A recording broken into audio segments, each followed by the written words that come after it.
ask you is, what does this place mean to you? Oh, wow. Well, yeah, I spent most of my adult life on this campus.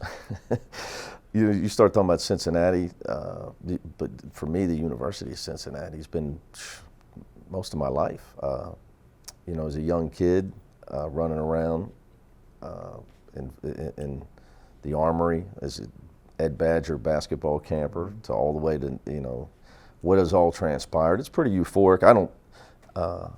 I don't like to think that back that long, so we start talking about how old we are. But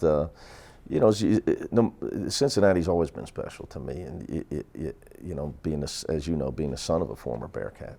My dad being a two-sport athlete here, so my love for the school has always been well documented, and I hope people understand that. So, given all that, what's this past week been like for you? A little bit different. Probably getting older. And more reflective. And what I went through last year with my medical issue really causes you to mature as a person and really think about, I'm on the back nine, to use a good reference. I must really be far on the back nine. You're on 16, buddy. But you're on the back. You're making the turn. At 44, and where's your life at? How do you want to finish your life? And how many years do you have left in your career? And when you think that you maybe only have 10 left in you. Now, everybody says that, but, that's how, when you're my age, that's really how you think. So, just trying to think about what's best for your future, and, just reassess where you're at. And, that's really all this week was about. And what did you learn out of this? Oh, well, I learned that our administration here has been extremely supportive of me, because they gave me the leeway to explore another opportunity. And they gave me the respect after 10 years and never doing that before, and having never done this before, and looking at another opportunity, to step back and give me a few days to really do that and assess my future here at the University of Cincinnati. I think it's important that people do know that this wasn't about money at all. It wasn't about contracts at all. It was personal, and where my future is going to be, and what's best for Cincinnati as well. This is the first time I've ever been on anybody else's campus. First time that I let myself go check out a situation, try to look at some relationships, how would they work out, and having talked to some of my friends in the coaching business, they thought it was a healthy process. Some of my guys that I look up to that are very successful coaches, and they thought they said it'll actually help you as a coach. You'll be a better coach because of it, and it'll almost jumpstart your career again. And you've been at a place 10 years. I think that you need that. And I knew personally, I was just at a place where I think it was definitely good for me. But for me in particular, it wouldn't have been just any school. And the school that I looked at I have a history with that school, and it was the first coaching job I ever accepted. It never materialized as a grad assistant there. I transferred to that school, came back. There was things that went on, but there was a reason it was that particular school, and there's great people there. It's a great place, but obviously, I'm excited about our future. You spent a lot of time there just recruiting over the years for camps, and friends, personal relationships too, as well, personal vacations, all going back to when I was 22, 23 years old, and the people that were the best ever there. When you go through our business, you have your eye on certain things. It's certain places you would always follow. Obviously, for me, people didn't know that. That's why it's important. That I wanted to share that with people. People say, "Well, why? Why? Yeah, exactly. Why?" A lot of people say, "Why UNLV?" Why and people don't understand. My relationship and my history with that program. And Woodward High School and Jim Leon and I's history with that program, and we had plays named after their players, their mascot, their school, their city, You know, Coach Tark, Coach Gerd, Coach Workentine, all those guys that won 66 in a row were all personal friends and still are of mine and mentors of mine. And Jim Leon, of all people, is the one person that understands this, I can assure you, because of his relationship with that former coaching staff. What was it like to go through that process? If you've never been through it to that extent before, it had to be flattering for one thing, but Very. Beyond that, Humbling, and you know I'm not comfortable with this. You know, I'm honored to be the coach at Cincinnati. I like to, you know, I like to say that all the time because it's true. I understand that there's a lot of good coaches. Because I'm a son of a high school coach, I think what people don't realize is I'm well aware that there's high school coaches out there that nobody's ever heard of that can coach with anybody. I'm talking about Coach K and everybody.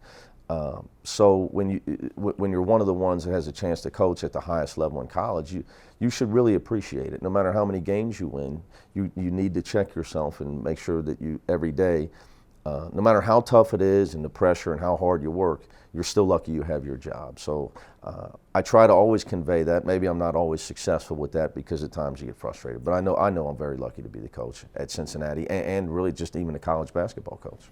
you know I'm not a big Twitter guy, and I don't know. What about blogs? But I have been following Twitter the last few days just to follow, you know, what was going on with you. I wanted to give you your space so you could do what you needed to do. But you got a lot of support on Twitter, and I'm sure you got other support, phone calls and things. What does that mean to you, the support you've gotten from UC fans? What's much appreciated, and you know, it's not what I was looking for. That wasn't what this was about. I would have liked to have done this in private, but I think that's a pipe dream this day and age, which I learned quickly.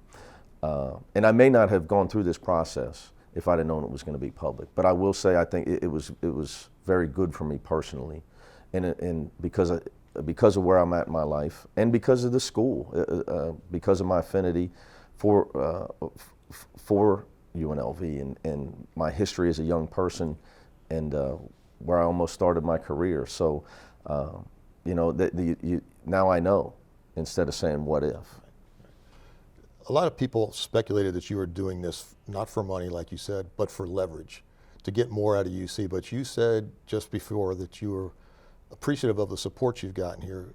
Can you just address that, the whole leverage thing? Yeah, that you know, the 24-hour media cycle, and everybody's got the angle, and nobody knew what I was doing because they don't know me. Like I said, Jim Leon, a former coach at Woodward High School, now knows. I mean, he knows. Now, you know, that's why it's important people know. You know, wow, okay, he was going to be a grad assistant at UNLV. He spent his summers in Vegas and LA with their coaches working out players, and these guys, you know, they taught him how to recruit, what recruiting was about, what hard work was about, communicating with elite athletes was about, and hopefully that sheds some light on it for some people. When you talk about support here's always been great. Our arena is going to be awesome. It's going to be the best on-campus arena in the country when it's done. We just need everybody to keep supporting the drive to get this arena, to make it a reality. The sooner the better. But support here has always been great, this was just a personal thing for me. You talked before about coaches telling you that this would invigorate you. How do you think this could invigorate you, or do you already feel it? Yeah, I already feel it, because what happens is, you know, it allows you to know, am I really where I want to be? Am I just here? When you just say I'm staying forever, I'm staying forever. You never take the time to really evaluate, is that a smart decision? Is it smart for Cincinnati? Is it smart for Mick Cronin? Is it best for my players? You know, I'm pretty hard on myself. You know, would it be better for my players to have a fresh start? I think about all that stuff. Again, you know, I don't believe I'm the only one that can coach. So, you know, when you go through that whole process, it helps you start over. It really helps you start over. And obviously it's been a long week for me, but you know, just ready to get back and finish off recruiting here strong in the next month, and academically get through the next month, because I got 4 guys that in Octavius and Corey and Shaq and Farad graduating. I'm looking forward to that. How much did family enter in your decision to stay here? Yeah, you know, a lot's said about that. You know, my family's, I've left before, and my family's supportive of me. We were obviously lucky I had the chance to come back. I don't think when I left in '01 to try to better myself and grow up as a young coach, none of us ever dreamed I would have the chance to come back. But so they're supportive of me no matter what I would do. You didn't have a daughter then, though? Well, my daughter's in great hands. We have my ex-wife and I are the model divorced parents, and I think I try to be a great parent, but also I think it's in the public eye that I'm a great parent, or I try to at least be. Some days when my daughter's eating fast food, I don't feel that way. We eat too much pizza, but at the end of the day, people don't know my ex-wife's a great parent, and her stepdad's a good guy, and her two stepsisters love her, and so no matter where Mick Cronin would have been or what he's doing, or that my daughter's got one of the best lives of all time. She's leading a blessed life, and she's going to be with me no matter what. So, and people say, "Well, what if you left?" Nah, our relationship is special, and I'm lucky to have it. And it's never going to change, no matter what the result is, or if I decide to retire from coaching. So, the Cronin family is just we're not people that like this limelight. This is uncomfortable for us. So we're happy that we're going to UC games. You've been to 6 straight NCAA tournaments. Just lost a tough first round game. Yeah. Where do you see this program going? The sky's the limit. I mean, I guess you've always thought that, but Sure. What you have coming back and the recruits you have coming in? Just talk about the future of the program. Yeah. Well, I mean, when you talk about my family, so I learned this as a young coach. Around my father and all his other friends in this city were great high school coaches. When you have great seniors, you have a chance. And I think we'll have 2 great senior leaders next year. And Troy Copain is a guy that's got a chance to be a great college player next year. And Kevin Johnson, who bleeds red and black and makes tough plays for us and gives us heart and soul. And his development into his senior year is going to be huge for us. And everybody knows our other pieces that we have. Kyle's going to be great. Gary's a budding star. You saw Jacob Evans, what he did the last month of the season. He's got a chance to be a really special player. So that doesn't talk about all the other guys and the recruits. Obviously, Jaron in Ohio, people know, is going to be a great player, have a great career. So you got to add, we have some scholarships. So you got to keep building and keep adding. Our schedule's exciting for next year. In a tournament with Duke, we got Michigan. Got to go to Iowa State and Butler. So I think unfortunately, we learned, though, that one play can cost you a game. And that play's not always at the end by 1/10 of a second. Or 8 tenths of a second. Or 8 tenths that were really 1.5. But, anything can happen. And every play matters. So we have to take what we learned this year, no doubt. And obviously, none of us are happy with the result. Nobody's more heartbroken by it than our 4 seniors and their teammates for them. We wanted to play on. They're all texting me during the Oregon-Duke game talking about, that should be us playing in that game. So you always try to use it as fuel, and hopefully we'll grow from it. Have you been in contact with your players during this process at all? Have you met with them since you made your decision, or where do they fit in with all that? They got a standing order because this goes on kind of behind the scenes. My guys, they got a wink from me. They know never to worry about this stuff unless they were to hear from me. I tell them make sure they have a great spring break. We went through a lot this year with the injuries we went through, and you're with us. So the close, heartbreaking losses, the kids took it to heart. It was if anybody ever needed spring break, it was my team this year.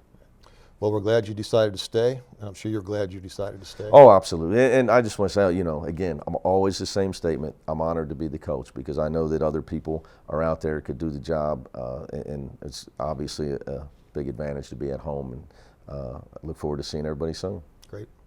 Thank you.